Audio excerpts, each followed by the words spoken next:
సాతారాకు చెందిన దాదా అవగడే గారికి 2025 సంవత్సరంలో అన్నవాహిక క్యాన్సర్, ఎసోఫేజియల్ క్యాన్సర్ ఉన్నట్లు నిర్ధారణ అయింది. ఆ సమయంలో ఆయనకు ఆహారం మింగడంలో ఇబ్బంది, బరువు తగ్గడం, తీవ్రమైన బలహీనత వంటి అనేక సమస్యలు ఎదురయ్యాయి. ఆయన వివిధ సాంప్రదాయ వైద్య చికిత్సలు పొందారు. ప్రతి 15 నుండి 20 రోజులకు ఒకసారి కీమోథెరపీ తీసుకుంటూ ఉండేవారు.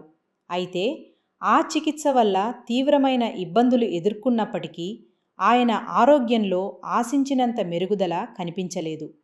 పరిస్థితి ఎంతో తీవ్రమై ఉండటంతో చికిత్స అందిస్తున్న వైద్యులు ఆయనకు కేవలం 6 నెలల ఆయుష్ మాత్రమే ఉండవచ్చని తెలిపారు. నా పేరు దాదాబా ఒకటే.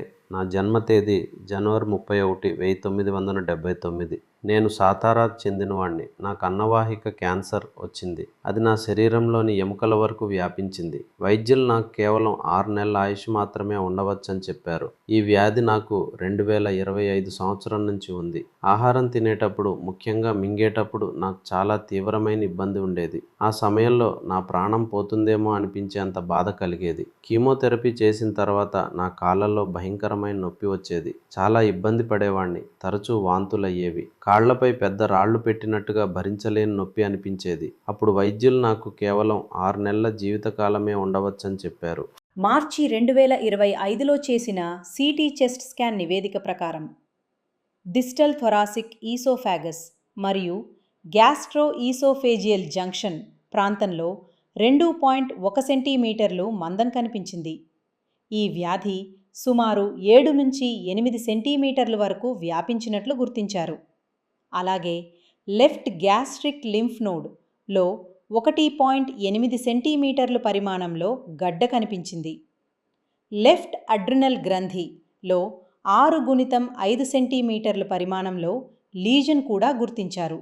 మా ఇంటి ఆర్థిక పరిస్థితి అప్పటికే అంతగా బాగాలేదు. నా జీతంతోనే ఇంటి ఖర్చులన్నీ నడిచేవి. కానీ ఈ వ్యాధి వచ్చిన తర్వాత మా కుటుంబం చాలా కష్టాలను ఎదుర్కొంది. నాకు ప్రతి 15 రోజులకు ఒకసారి కీమోథెరపీ చేయించుకోవాల్సి వచ్చేది. ఒక్కో కీమోథెరపీకి సుమారు 85,000 రూపాయలు ఖర్చు అయ్యేది. 4 సైకిళ్లు పూర్తయ్యాక వైద్యులు ఆపరేషన్ చేయించుకోవాలని చెప్పారు. ఆ తర్వాత రేడియేషన్ కూడా తప్పనిసరిగా తీసుకోవాలని సూచించారు. ఈ విషయాలన్నీ విన్న తర్వాత నాకు తీవ్ర మానసిక ఒత్తిడి కలిగింది. నాకు ఇప్పటికే అన్నవాహిక క్యాన్సర్ ఉందని చెప్పారు. ఆపరేషన్ చేసిన తర్వాత రేడియేషన్ తీసుకోవాల్సిందే అని చెప్పారు. అంతేకాకుండా ఈ వ్యాధి పూర్తిగా మూలంతో పోతుందని హామీ ఇవ్వలేము. మళ్ళీ వచ్చే అవకాశం ఉంది. ఆపరేషన్ పూర్తిగా విజయవంతం కాకపోతే తిరిగి రావచ్చు అని కూడా చెప్పారు. అది విన్న తర్వాత నాకు చాలా భయం వేసింది. నేను ఆపరేషన్ చేయించుకోవాలని అనుకోలేదు. ఎలాగైనా దానికి ప్రత్యామ్నాయం దొరికితే బాగుంటుందని అనిపించింది. అప్పుడు నా చిన్న కుమారుడు చాలా ప్రయత్నించాడు. అతను కొల్హాపూర్లోని మోడర్న్ హోమియోపతికి వచ్చాడు. అక్కడ వైద్యులను కలిసి, నా అన్ని రిపోర్టులు చూపించి, నా పరిస్థితి గురించి వారితో వివరంగా చర్చించాడు. నేను సుమారు 4 నెలల పాటు మోడర్న్ హోమియోపతి మందులు తీసుకున్నాను. ఆ తర్వాత వైద్యులు మళ్ళీ సిటీ స్కాన్, పొట్ట చేయించమన్నారు.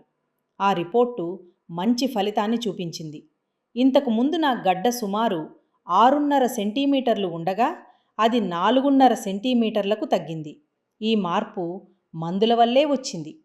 నవంబర్ నెల నుంచి ఈ మందుల ప్రభావం నాకు స్పష్టంగా కనిపించడం ప్రారంభమైంది. మోడర్న్ హోమియోపతి చికిత్స వల్ల నా ఆరోగ్యంలో మంచి మార్పు కనిపించింది. ఇంతకు ముందు ఉన్న అన్నవాహిక సమస్య పూర్తిగా తగ్గింది. కడుపు నొప్పి ఆగిపోయింది. వాంతులు, వికారం కూడా పూర్తిగా తగ్గిపోయాయి. అంతేకాకుండా ఇంతకు ముందు ఉండే కాళ్ళ నొప్పి కూడా ఇప్పుడు పూర్తిగా తగ్గిపోయింది. ఫిబ్రవరి 2026లో చేసిన సిటీ అబ్డోమెన్ మరియు పెల్విస్ నివేదిక ప్రకారం పెరిగాస్ట్రిక్ లింఫ్ నోడ్ పరిమాణం 1.5 సెంటీమీటర్లుగా నమోదైంది. లెఫ్ట్ అడ్రినల్ గ్రంథిలో ఉన్న లీజన్ పరిమాణం 4.7x3.6 సెంటీమీటర్లకు తగ్గినట్లు కనిపించింది. అలాగే డిస్టల్ థొరాసిక్ ఈసోఫాగస్ మరియు గ్యాస్ట్రో ఈసోఫేజియల్ జంక్షన్ ప్రాంతంలోని గోడ మందం కేవలం 1 సెంటీమీటర్ మాత్రమే మిగిలి ఉందని నివేదికలో పేర్కొన్నారు. ఫిబ్రవరి 2026లో చేసిన సిటీ అబ్డమెన్ మరియు పెల్విస్ నివేదిక ప్రకారం పెరిగాస్ట్రిక్ లింఫ్ నోడ్ పరిమాణం 1.5 సెంటీమీటర్లుగా నమోదైంది. లెఫ్ట్ అడ్రినల్ గ్రంథిలో లెఫ్ట్ అడ్రినల్ గ్లాండ్ ఉన్న లీజన్ పరిమాణం 4.7 గుణితం 3.6 సెంటీమీటర్లకు తగ్గినట్లు కనిపించింది. అలాగే డిస్టల్ థొరాసిక్ ఈసోఫాగస్ మరియు గ్యాస్ట్రో ఈసోఫేజియల్ జంక్షన్ ప్రాంతంలోని గోడ మందం కేవలం 1 సెంటీమీటర్ మాత్రమే మిగిలి ఉందని నివేదికలో పేర్కొన్నారు. ఇప్పటికే 8 నెలలైంది.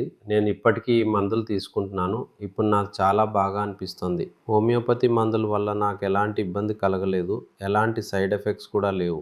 ఈ చికిత్స వల్ల నేను పూర్తిగా కోలుకుంటున్నాననే నమ్మకం నాకు కలుగుతుంది. ఇంతకు ముందు రేడియేషన్ చికిత్స వల్ల చాలా ఇబ్బందులు ఎదుర్కొనేవాడిని. కానీ ఈ మందుల వల్ల నాకు ఎలాంటి ఇబ్బంది కలగలేదు. నా కాళ్ళ నొప్పి పూర్తిగా తగ్గిపోయింది. ఇప్పుడు నేను ఆహారం బాగా ఎలాంటి ఇబ్బంది లేకుండా తినగలుగుతున్నాను. అలాగే నాకు ప్రశాంతంగా సరిగ్గా నిద్ర కూడా పడుతుంది.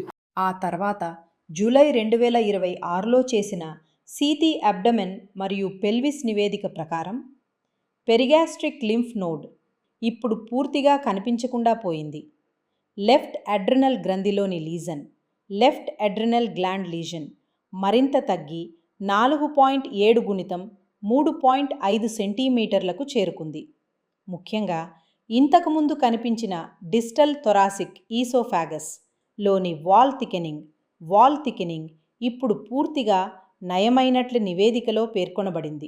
ఈ మందుల గురించి నాకు ఎప్పుడూ ఎలాంటి సందేహం కలగలేదు. మోడర్న్ హోమియోపతికి వచ్చిన తర్వాత నాకు చాలా ఉపశమనం కలిగింది. ఈ మందులను క్రమం తప్పకుండా తీసుకోవటం వల్ల నా ఆరోగ్యం ఎంతో మెరుగుపడింది. ఈ చికిత్స వల్ల నాకు ఎలాంటి సైడ్ ఎఫెక్ట్స్ కానీ ఇతర ఇబ్బందులు కానీ కలగలేదు. నా శారీరక ఆరోగ్యం, మానసిక స్థితి రెండూ ఇప్పుడు చాలా బాగున్నాయి. అన్ని విధాలా నా ఆరోగ్యం మెరుగుపడింది. దీనికోసం మోడర్న్ హోమియోపతి వైద్యులకు మరియు మొత్తం బృందానికి నా హృదయపూర్వక కృతజ్ఞతలు తెలియజేస్తున్నాను. ఈరోజు దాదావా అవకటే గారి ఆరోగ్యంలో గణనీయమైన మెరుగుదల కనిపిస్తోంది.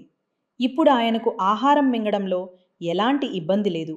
అలాగే గతంలో ఉన్న బలహీనత కూడా గణనీయంగా తగ్గింది. ప్రస్తుతం ఆయన తన రోజువారీ పనులను సులభంగా చేసుకోగలుగుతున్నారు. తన జీవితాన్ని ఆనందంగా గడుపుతున్నారు మరియు ఆత్మవిశ్వాసంతో జీవిస్తున్నారు. ఒకప్పుడు తీవ్రమైన వ్యాధి కారణంగా నిరాశలో ఉన్న దాదాబా అవఖడే గారు ఈరోజు మరింత ఆరోగ్యంగా, సంతోషంగా మరియు సంతృప్తికరమైన జీవితాన్ని గడుపుతున్నారు. ప్రస్తుతం నా అన్ని రిపోర్ట్లు సాధారణంగా ఉన్నాయి. ఇప్పుడు నా ఆరోగ్యం పూర్తిగా బాగుంది. కాబట్టి మీకు ఏదైనా తీవ్రమైన వ్యాధి ఉంటే తప్పకుండా మోడర్న్ హోమియోపతిని సంప్రదించండి.